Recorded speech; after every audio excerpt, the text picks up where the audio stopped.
किसान किसी बाहरी हमले से आज थका हारा महसूस नहीं कर रहा जितना इनके नेताओं की महत्वाकांक्षाओं ने। याद होगा कजारिया टाइल पे एमएसपी सत्याग्रह से जुड़े हुए किसानों ने एक प्रदर्शन किया था और एसकेएम के नेताओं से अपील की थी कि प्रधानमंत्री को एमएसपी कानून के लिए चिट्ठी लिखिए।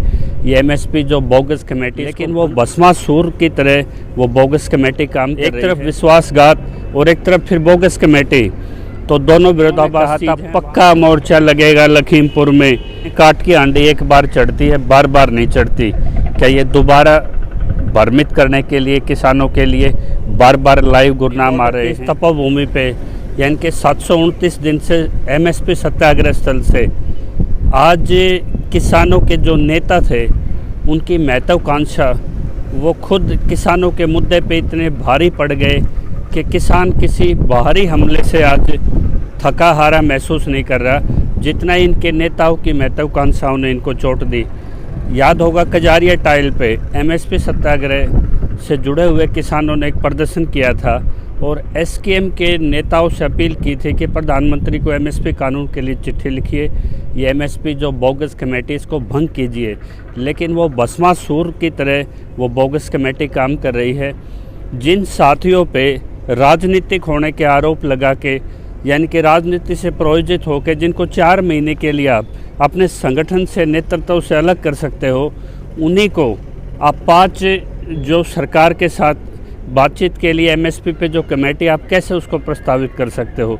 एक तरफ विश्वासघात और एक तरफ फिर बोगस कमेटी, तो दोनों विरोधाभास चीज़ हैं। वहाँ 2 फैसले हुए थे, आपको अच्छे से याद होंगे। एक फैसला राकेश टिकैत का और गुरनाम का। एक सवर में एक फैसला था कि लखीमपुर के दोनों पैरवीकार बन के आए थे। उन्होंने कहा था पक्का मोर्चा लगेगा लखीमपुर में। राकेश टिकैत का भी दावा था और गुरनाम सिंह का भी दावा था, लेकिन किसने पक्का मोर्चा लगाया वहाँ पे? दूसरा फैसला ये लिया गया था कि मिशन उत्तर प्रदेश, मिशन उत्तराखंड का वहाँ से आगाज़ होगा, लेकिन मात्र कुछ प्रेस कॉन्फ्रेंसें करके, ना किसी से डोर टू डोर कैंपेन हुआ, ना ही कोई किसान पंचायतें की गई, ना ही वहाँ के किसान संगठनों को इकट्ठा किया गया। वो सांकेतिक हाजिरी भी कहीं ना कहीं हरफन मौला और योगेंद्र यादव ने रखी। मजबूरी बन जाती है टिकैत की जब पूरे जो 41 में से मात्र आज 4-5 किसान नेता वहाँ यूपी में उपलब्ध होते हैं, जो किसान का संदेश देते हैं, उसके मैनिफेस्टो पे भाजपा के चोट करते हैं, तो उनके पैरवीकार बन के जो एक वॉच डॉग की भूमिका दी गई है, यानी कि टिकैत को एक भूमिका दी गई कि यदि वहाँ बड़े 5-4 चेहरे एसकेएम के यदि कोई वहाँ पे मीटिंग करते हैं तो उनका उसमें शामिल होना स्वाभाविक है। कॉरपोरेट के चेहरों की एक ये मजबूरी होती है कि उसको सिर्फ किसानों के मुद्दे के, उनके खिलाफ कुछ नहीं बोलना होता, सिर्फ असली मुद्दे पे स्ट्राइक करके उस मुद्दे को सरकार पे दबाव बना के कोई नेतृत्व ऐसा तैयार ना हो जाए जिससे एमएसपी कानून मिल जाए। तो आज सबसे बड़ी अड़चन वो खुद बने। लखीमपुर में आज हमारी टीम, यानी कि सतनाम सिंह, कुलदीप सिंह, जो भाई हमारे सिंगू बॉर्डर पे डटे हुए थे, टैनी को जिस तरह से कोर्ट से बेल मिली, हम मानते हैं कि न्यायिक प्रक्रिया का तगाजा है, क्योंकि बेल के बाद ही अगली प्रोसीडिंग होती है। लेकिन 10-12 जो सिख किसान थे उनकी गर्दनें काटी गई, उनकी गिरफ्तारियां दी गई। यानी कि जिन्होंने सवाल उठाया था, सवाल उठाने वाले भी टिकैत थे सबसे पहले, टैनी के मुद्दे पे एसकेएम में सबसे ज़्यादा उछल कूद करने वाले थे, लेकिन ना उस सवाल के साथ वो कहीं नज़र आए। तो आज उन्हीं के मोर्चे देखने के लिए, पक्के मोर्चे देखने के लिए हमारी जो बेड़िया डाल के जो किसान वहाँ पे आज पहुँच रहे हैं लखीमपुर में, जब वो सोनीपत स्टेशन से निकलते हैं 20 पुलिस वाले स्टेशन पे उनको रोकते हैं। नई दिल्ली रेलवे स्टेशन पर 50 के करीब पुलिसकर्मी मात्र 5-7 किसानों पे, वो किसान नेता भी नहीं है अभी, लेकिन वो मुद्दे के साथ खड़े हैं। उनको कहा जाता है कि आप लखीमपुर मत जाइए, पंजाब लौट जाइए, लेकिन उन्होंने कहा कि हम 1.5 साल से घर छोड़े हुए हैं, हमारे घर इस आंदोलन में तबाह हो चुके हैं, जहाँ कोई पीड़ित है वहीं हमारी रिश्तेदारियाँ हैं। यदि लखीमपुर में वो 10-12 जो किसानों की गलत गिरफ्तारियाँ दी गई, उनको बार बार धमकियाँ दी गई, एक बड़ा मैसेज अपने कार्यकर्ताओं को वहाँ योगी ने दिया है कि कितना भी विरोध हो, मैं अपने कार्यकर्ता के साथ हमेशा उस समय पे खड़ा हूँ। लेकिन किसान नेताओं को जो मैसेज वहाँ पे पक्के तंबू लगा के देना था, ना वो टिकैत नज़र आए, ना वहाँ पे आपके चढ़ूनी, एक तरह से जिनका बिल्कुल वाइट वाश हो चुका है, पंजाब से दुत्कारे हुए नेता, ना तो वो बस्ताड़ा टोल पे जिस एसडीएम पे FIR होके आज वो जेल के सलाखों में होना चाहिए था, उनको ADC पंचकुला तक ले जाने का सफ़र भी इन्होंने किया। संत रामदास की जब शहादत पहले आंदोलन में होता है, उनका शव वहाँ पे मल्टी NRI आने थे बाहर से, आपके कनाडा के PM आने थे, डेलीगेशन जाने थे, उस शव को आधी रात को ट्रांसप्लांट करना, यहाँ से वापस करनाल की तरफ भेजने में से गुरनाम की भूमिका थी। यानी कि गुरनाम को पंजाब ने भी नकारा। और ये जो इनकी राजनीतिक महत्वाकांक्षा थी, एक बने बनाए बड़े आंदोलन को दावेर ने कल एक एनालिसिस किया है कि किसानों को सिर्फ हार मिली है, तो इसका सबसे बड़ा उत्तरदायित्व तो उन नेताओं का ही है जो आगाज करते हैं, निर्णय लेते हैं, लेकिन अपने निर्णय में विरोधाभास खड़े हैं। तो लखीमपुर में गिरफ्तार हैं, पीड़ित हैं, उनके पैरवीकार तक आज मौजूद नहीं हैं। जो स्पेशल सेल्स में ट्रैक्टर रखे हैं ट्रांस जमुना में, जो केसेस हरियाणा और पंजाब के युवाओं पे हैं, उनके साथ कोई नहीं खड़ा।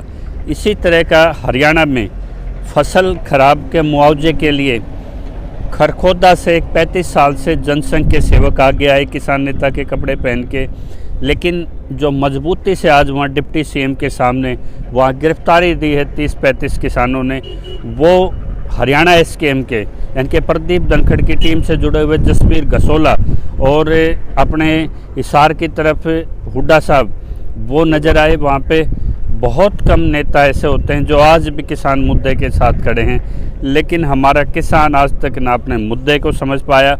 और क्या ये 20 तारीख को जमानतें जब्त करके, कहते हैं काट की हांडी एक बार चढ़ती है, बार बार नहीं चढ़ती, क्या ये दोबारा भ्रमित करने के लिए किसानों के लिए बार बार लाइव गुरनाम आ रहे हैं? आप कितनी बार किसान के साथ धोखा करोगे? एक बार, 2 बार, किस मुंह से राज्यपाल वापसी करेंगे? और जो SKM का जो 41 का जो स्वरूप था, किसने उनको बिगाड़ा? राज्यपाल ने इस आंदोलन को ख़राब किया अपनी राजनीतिक महत्वाकांक्षा से। गुरनाम सिंह काट के आंडे साबित हुए इसमें। और टिकैत कॉरपोरेट के बड़े चेहरे जो तीसरे चरण की बातचीत में लाए गए थे, वो ज़रूर अपना काम कर रहे हैं। उनको सिर्फ इंटरटेनमेंट के साथ एक भूमिका दी गई है कि जहां किसान नेतृत्व सरकार को चुभने लगे, वहां पे आप मौजूद होने चाहिए, क्योंकि हम आपको वरीयता देंगे। तो एक मल्टी करोड़ 300 करोड़ की जो IT रिटर्न फाइल करता हो, 56 देशों में जिसके चंदे गल्ले हों, आज वो नेता आगे है जो किसान और किसानी से कोसों दूर जिसका लेना नहीं है। और जो घोषणाएं करके गए थे वो कजारिया टाइल्स पे, कहाँ लगे उनके पक्के मोर्चे? हमारी टीमें ज़रूर लखीमपुर पहुंच रही है। लखीमपुर में जो भी पीड़ित किसान हैं, जिन पे युवाओं पे मामले दर्ज हैं, वो अपने सभी दस्तावेजों के साथ सतनाम सिंह की इस टीम को सपोर्ट करे। और जो भी मदद अपनी बात रखने के लिए, क्योंकि आंदोलन पे कोई आचार संहिता नहीं होती, यदि आप शांतिपूर्वक और लोकतांत्रिक तरीके से करते हैं तो सैल्यूट है कुलदीप भाई को, सतनाम सिंह को और जगबीर गसोला को, जो आज भी किसानों के मुद्दे को इस प्रमुखता से उठा रहे हैं। और ये ट्वीट आया है एक रमनदीप का। सरदार रमनदीप बैकबोन माने जाते थे गुरनाम के। जब गुरनाम की वहाँ पे माटी पिटी भिद पिटी अपनी भाषा में कहते हैं, यह बिल्कुल फ्लॉप से साबित हुआ उनका। तो 2-3 युवा थे पीछे उनको राजनीति की तरफ मोटिव करने में, जिनके रमनदीप बड़ा चेहरा थे। और एक बड़ा चैनल है हरियाणा के, उसके एडिटर भी उनको पीछे से सपोर्ट कर रहे थे। लेकिन बार बार VM सिंह कहते हैं कि अनपढ़ नेताओं का दौर चला गया। एक अनपढ़ और एक किसी को सहयोग ना लेना, सिर्फ अपनी महत्वाकांक्षा के लिए एक आड़ती, यदि हरियाणा को पूरे को बेवकूफ़ बना रहा था और बाद में वो सिर्फ अपनी पगड़ी कड़े और अपने सिखी धर्म को लेके वो पंजाब को चुनता है और अपनी राजनीतिक महत्वाकांक्षा वहाँ पूरी करने की कोशिश करता है, ना वो हरियाणा का मिला, ना वो किसान के मुद्दों का मिला। आज वही युवा उनसे अलग, उन पे कटाक्ष उनके आ रहे हैं और वही ट्वीट कर करके उनके फैसलों की समीक्षा कर रहे हैं। ये जो हमने साथ में ये जो ट्वीट आपको डिस्प्ले किया है ये और किसी का नहीं, ये रमनदीप का ट्वीट है। और बड़े सवाल किए इन्होंने कि कहाँ गया लखीमपुर में पक्का मोर्चा। जो साथी आपने निष्कासित कर दिए, जिन्होंने किसानों के साथ गद्दारी की राजनीति महत्वाकांक्षा के लिए, आज उनको 5 मेंबर कमेटी, ये भस्मासुर है ये कमेटी, ये MSP कानून के मुद्दे को ये खाने का काम कर रही है। या इनके सरकार और किसान के बीच में अगर कोई खड़ा है तो इस भरम को हटाने में ये जो बोगस कमेटी है, अब किसानों को इसका जिम्मा लेना पड़ेगा। जब भी ये वापसी मुंह की खा के वापस आएँ तो इनसे कहें कि पहले इस कमेटी से रिजाइन कीजिए, माफ़ी मांगिए और एक तरफ हट जाइए। यदि बार बार हम इनके इस तरह के नेताओं के चक्कर में पड़ते रहेंगे तो इस शहादतें कर लीजिए या 1 साल अपना बॉर्डरों पे ख़राब कर लीजिए। जब भी किसी से मुद्दों को समझिए पहले। अगर आपके पास अनुभव नहीं है, ज्ञान नहीं है, मुद्दों की पहचान नहीं है और लड़ाई लड़ोगे तो निश्चित आपकी हार निश्चित है, क्योंकि आपके पास उस मुद्दे की समझ होनी चाहिए। और जो मुद्दे से दाएं बाएं भटकता है, जो मुद्दे को अपने अंजाम तक नहीं ले जाना चाहता, टेबल तक PM या CM तक नहीं रख सकता, वो नेतृत्व के काबिल नहीं होता। जो रास्ते में ही खर्च हो जाने वाले आपको ये 41 में से चेहरे नज़र आए। हाँ, कुछ से साहस 5-7 किसान नेताओं ने सांकेतिक रूप से उत्तर प्रदेश में ज़रूर किया है, उनको हम सैल्यूट करते हैं। तो आज सोचने की बात है कि जो खुद एक मीटिंग के ऐलान को अगले मीटिंग में वो इम्प्लीमेंट नहीं करते, क्या बार बार किसानों के साथ ये धोखे जारी रहेंगे। इसमें जो भी आपके कमेंट्स हों, जो आपके इसमें क्वेश्चंस हो, पॉजिटिव सजेशंस हो, वो आप ज़रूर इसमें डालिए। जय किसान।